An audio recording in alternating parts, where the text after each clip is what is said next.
IPhone উপহার দেওয়ার প্রলোভন দেখিয়ে এক উপজাতি যুবতীকে ধর্ষণের অভিযোগে গ্রেপ্তার আদিত্য দাস নামে এক কন্টেন্ট ক্রিয়েটর।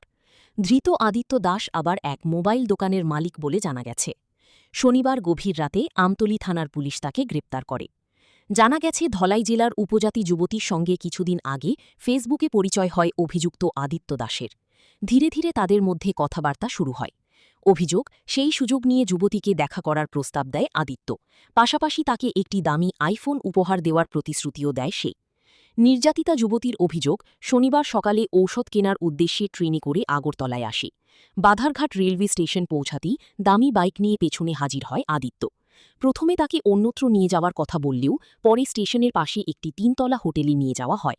সেখানে যুবতী মেয়েটিকে জোরপূর্বক ধর্ষণ করে বলে অভিযোগ। যুবতী মেয়েটি বাধা দিলে তাকে মারধর করে বলেও অভিযোগ।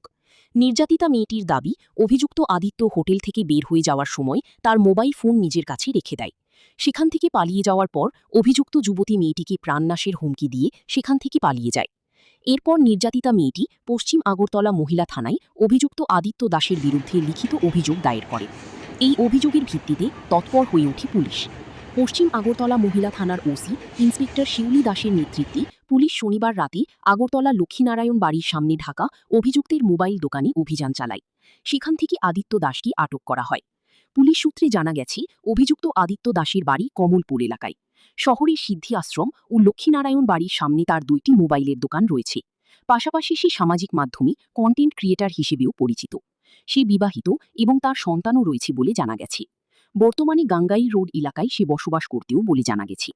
অভিযোগ থানায় নিয়ে আসার পর অভিযুক্ত নিজের প্রভাব প্রতিপত্তির কথা বলে পুলিশকে ভয় দেখানোর চেষ্টা করে। পরে তাকে শনিবার গভীর রাতেই আমতলী থানার পুলিশের হাতে তুলে দেওয়া হয়। প্রায় রাত 2টো নাগাদ আনুষ্ঠানিকভাবে গ্রেপ্তার দেখানো হয় আদিত্য দাসকে। আমতলী থানা ভারতীয় ন্যায় সংহিতার 65(1) ও 35(1)(2) ধারায় মামলা নথিভুক্ত করে। রবিবার দুপুরে এই ঘটনার বিস্তারিত তথ্য তুলে ধরতে গিয়ে আমতলী থানার ওসি ইন্সপেক্টর পরিতোষ দাস সাংবাদিকদের জানিয়েছেন, রবিবার দুপুরে ধৃত আদিত্য দাসকে আদালতে প্রেরণ করা হয়েছে। একটা ওরাল রেকর্ডেড কন্টেন্ট গতকাল আমরা পেয়েছি OC West Agartala online page থেকে। ঘটনাটি হলো একজন মেয়ে, ধলাই ডিস্ট্রিক্টে তার বাড়ি। সে গতকালকে রেল স্টেশনে আসে। রেল স্টেশনে আসার পর তাকে আদিত্য দাস নামে একটি ছেলে তাকে মোবাইল দেওয়ার প্রলোভন দেখিয়ে গতকাল তাকে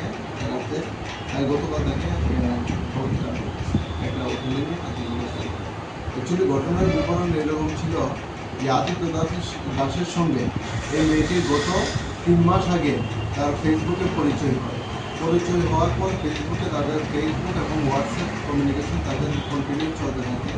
তখন ছেলেটা তাকে একটা প্রলোভন দেখিয়েছে যে একটা মোবাইল দেবে, তাকে আইফোন দেবে, এই বলে তাকে আগরতলায় নিয়ে আসে এবং আগরতলার রেল স্টেশন থেকে তাকে বাইকে করে নিয়ে গিয়ে একটা অজানা জায়গায় একটা হোটেলের মধ্যে তাকে অ্যারেস্ট করে। এবং এই বিষয়ে আমাদের কাছে একটা oral recorded complain OC West Agartala women PS থেকে আমরা পাই এবং এই ভিত্তিতে আমরা কেস রেজিস্টার করি, যার number 43/2024 under section 64(1) 351 clause 2 of BNS তারা আমরা একটা মামলা নথিভুক্ত করি এবং আজকে থেকে আদালতে আমরা প্রেরণ করবো পুলিশ নিচ্ছে। এবং গতকালকে ওমেন পিএসের সহযোগিতায় আমরা আদিত্য দাসকে আটক করতে সক্ষম হয়েছি। স্যার, আদিত্য দাসের অরিজিনাল বাড়ি কোথায়? আদিত্য দাস সে ফুলবাজার মোবাইল দোকানের মালিক। তার সিদ্ধি আশ্রমের একটা দোকান আছে, লক্ষ্মীনারায়ণ বাড়ির মোবাইলের দোকান আছে। আসল বাড়ি হলো তার কমলপুর পিএস আন্ডারে ছোটোবাড়ি দোকান আসল বাড়ি। আর এখানে গাঙ্গাল রোডে মাস্টারপাড়াতে সে থাকে এবং সে বিবাহিত। স্যার, এই ঘটনাটা কোন জায়গায় হয়েছে? ঘটনাটা রেল স্টেশনের আশেপাশে একটি হোটেলের মধ্যে হয়েছে। এখন আমাদের